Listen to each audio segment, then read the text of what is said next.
Bonjour, vous écoutez l'épisode 40 du podcast Revue et corrigé.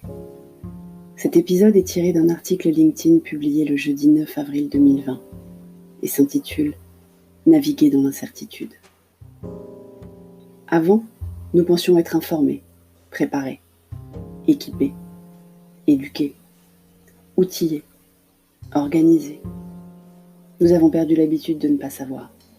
Mais ça, c'était avant. Au-delà des chocs psychologiques et économiques du confinement, ce mélange d'anxiété face à la crise sanitaire et de chamboulement des routines de notre quotidien, il est un aspect qui est majoritairement passé sous silence depuis des semaines, et même nié dans des cris d'orfraie relayés par les réseaux sociaux sur les volte-face apparentes de nos gouvernants, scientifiques, politiques ou institutions censés être les sachants. L'incertitude. Je dis majoritairement, car il se trouve que Edgar Morin a répondu à un interview du journal du CNRS sur ce thème, que je vous exhorte à lire. Je mettrai le lien dans les notes d'épisode.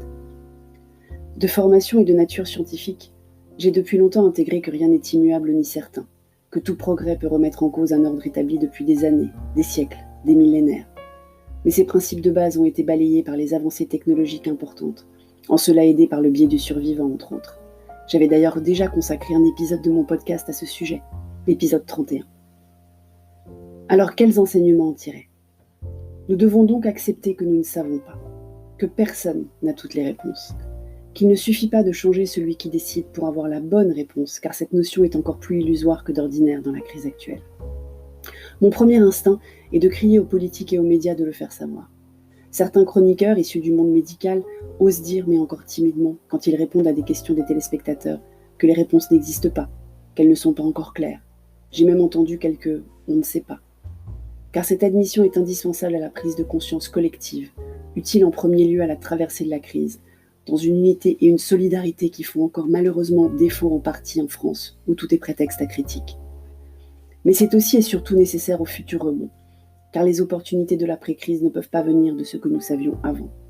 C'est en acceptant les changements, dont certains étaient impensables il y a encore quelques semaines, que nous pourrons repartir.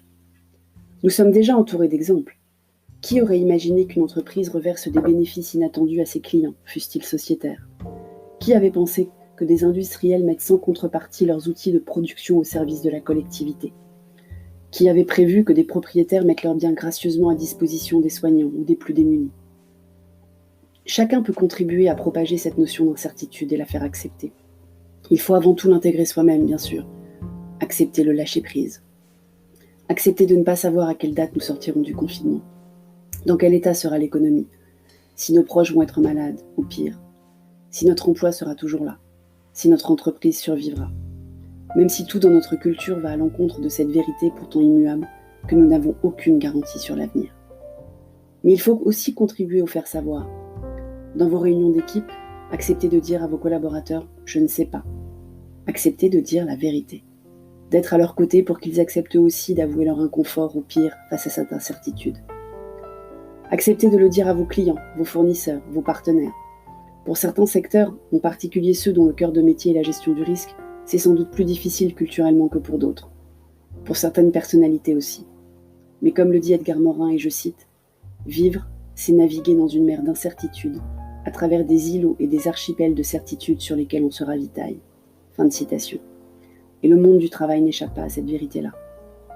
Au niveau du lâcher-prise, vous vous situez comment vous ? Merci de m'avoir écouté. Si vous écoutez sur Apple, n'oubliez pas de mettre des étoiles ou un commentaire. Et sur toutes les plateformes de balado-diffusion, abonnez-vous et partagez. À bientôt.